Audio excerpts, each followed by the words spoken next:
नमस्कार, स्वागत, अभिनंदन, वंदन। हाज़िर हूँ मैं आज आपके अपने चैनल ज़िंदगी सुपरफ़ास्ट में बाबू जयशंकर प्रसाद की प्रसिद्ध रचना छोटा जादूगर के साथ।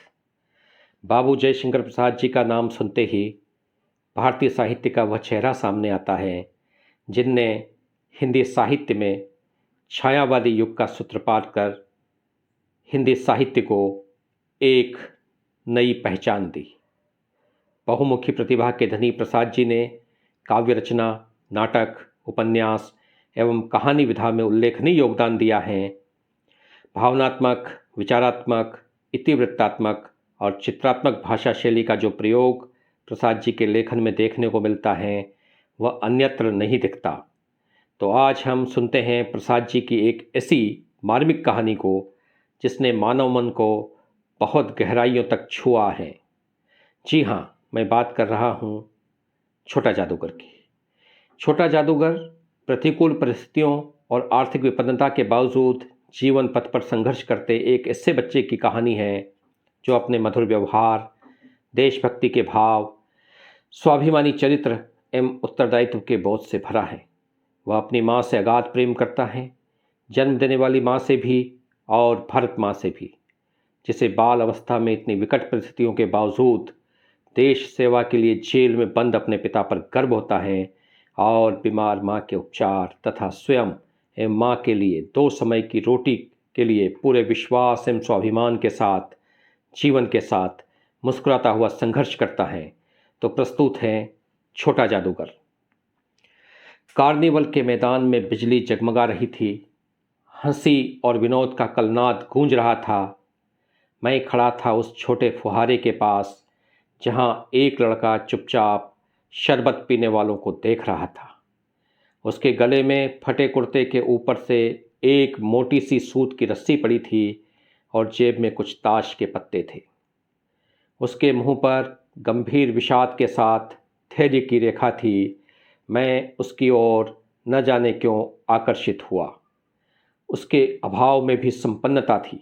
मैंने पूछा, क्यों जी, तुमने इसमें क्या देखा? मैंने सब देखा है। यहाँ चूड़ी फेंकते हैं, खिलौने पर निशाना लगाते हैं, तीर से नंबर छेदते हैं। मुझे तो खिलौने पर निशाना लगाना अच्छा मालूम हुआ। जादूगर तो बिल्कुल निकम्मा है। उससे अच्छा तो ताश का खेल मैं ही दिखा सकता हूँ, उसने बड़ी प्रगल्भता से कहा। उसकी वाणी में कहीं रुकावट न थी। मैंने पूछा, और उस पर्दे में क्या है? वहाँ तुम गए थे? नहीं, वहाँ मैं नहीं जा सका, टिकट लगता है। मैंने कहा, तो चलो मैं वहाँ पर तुमको लिवा चलूँ। मैंने मन ही मन कहा, भाई आज के तुम ही मित्र रहे। उसने कहा, वहाँ जाकर क्या कीजिएगा, चलिए निशाना लगाया जाए। मैंने उससे सहमत होकर कहा, तो फिर चलो, पहले शरबत पी ली जाए। उसने स्वीकार सूचक सिर हिला दिया।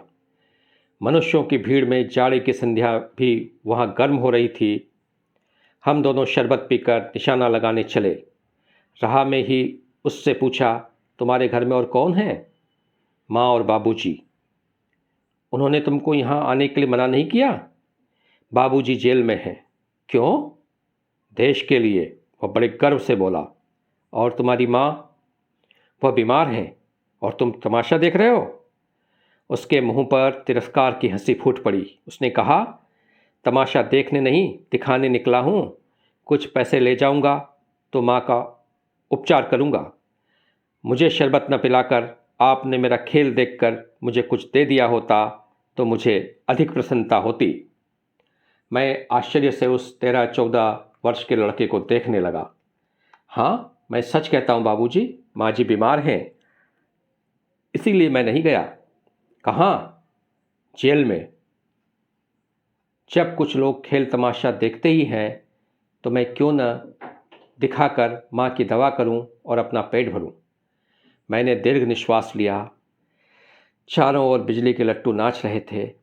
मन व्यग्र हो उठा। मैंने उससे कहा, अच्छा चलो निशाना लगाया जाए। हम दोनों उस जगह पर पहुँचे जहाँ खिलौनों को गेंद से गिराया जाता था। मैंने 12 टिकट खरीद कर उस लड़के को दिए। वह निकला पक्का निशानेबाज। उसकी कोई गेंद खाली नहीं गई। देखने वाले दंग रह गए। उसने 12 खिलौनों को बटोर लिया, लेकिन उठाता कैसे?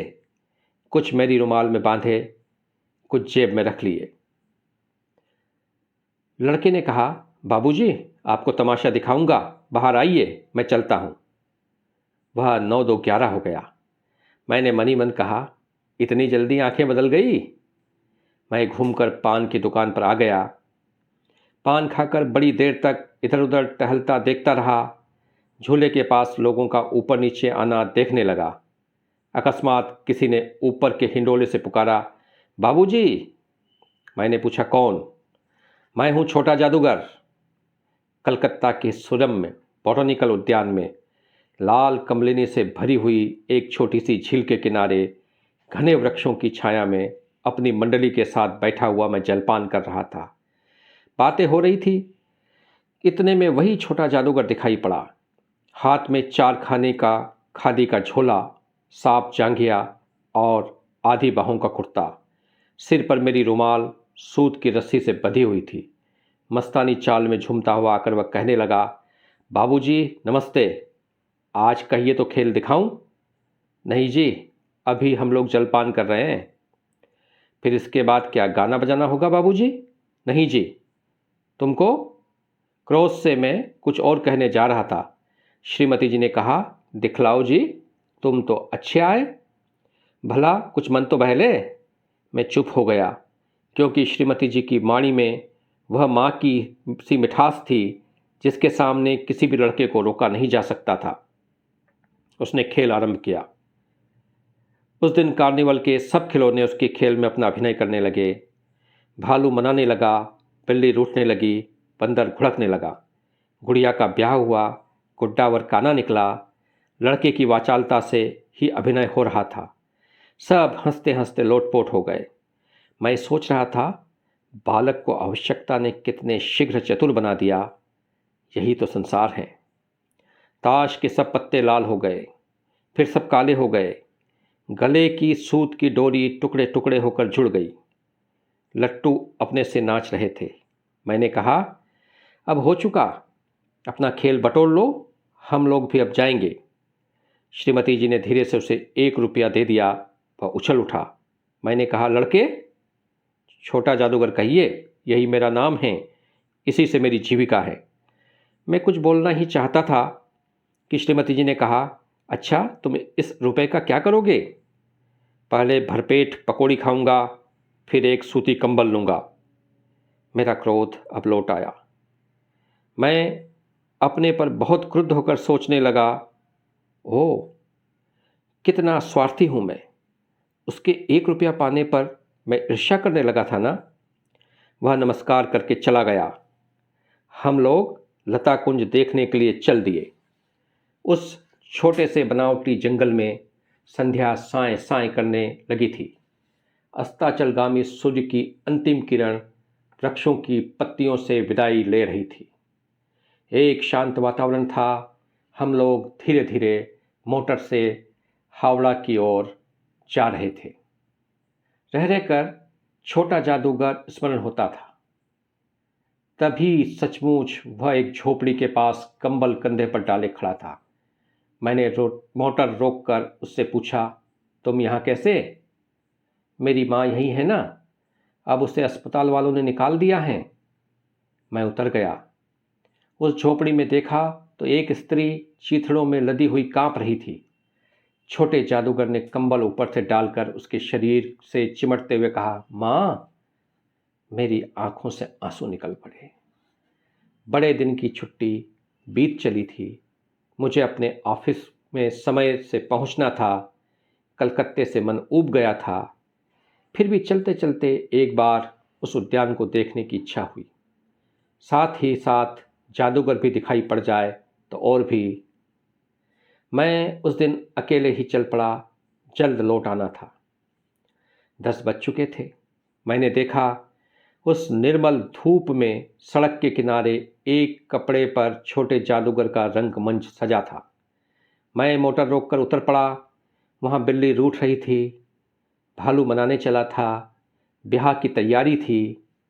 यह सब होते हुए भी जादूगर की वाणी में वह प्रसन्नता की तरी न थी। जब वह औरों को हंसाने की चेष्टा कर रहा था तब जैसे स्वयं कांप जाता था, मानो उसके रोएं रो रहे थे। मैं आश्चर्य से देख रहा था। खेल हो जाने पर पैसा बटोरकर उसने भीड़ में मुझे देखा। वह जैसे क्षण भर के लिए स्फूर्तिमान हो गया। मैंने उसकी पीठ थपथपाते हुए पूछा, आज तुम्हारा खेल जमा क्यों नहीं? माँ ने कहा है कि आज तुरंत चले आना, मेरी घड़ी समीप है, अविचल भाव से उसने कहा। तब भी तुम खेल दिखलाने चले आए? मैंने कुछ क्रोध से कहा। मनुष्य के सुख दुख का माप अपने ही साधन तो होते हैं, उसके अनुपात से वह तुलना करता है। उसके मुंह पर वही चित परिचित तिरस्कार की रेखा फूट पड़ी। उसने कहा, क्यों ना आता? और कुछ अधिक कहने में जैसे वह अपमान का अनुभव कर रहा था। क्षण भर में मुझे अपनी भूल मालूम हो गई। उसके झोले को गाड़ी में फेंककर उसे भी बैठाते हुए मैंने कहा, जल्दी चलो। मोटर वाला मेरे बताए हुए पथ पर चल पड़ा। कुछ ही मिनटों में मैं झोपड़े के पास पहुंचा। जादूगर दौड़कर झोपड़े में माँ माँ पुकारते हुए घुसा। मैं भी पीछे था, किंतु स्त्री के मुंह से बे निकल कर रह गया। उसके दुर्बल हाथ उठकर गिर गए। जादूगर उससे लिपटा रो रहा था। मैं स्तब्ध था। उस उज्जवल धूप में समग्र संसार जैसे जादू सा मेरे चारों ओर नृत्य करने लगा। बहुत बहुत धन्यवाद। प्रणाम।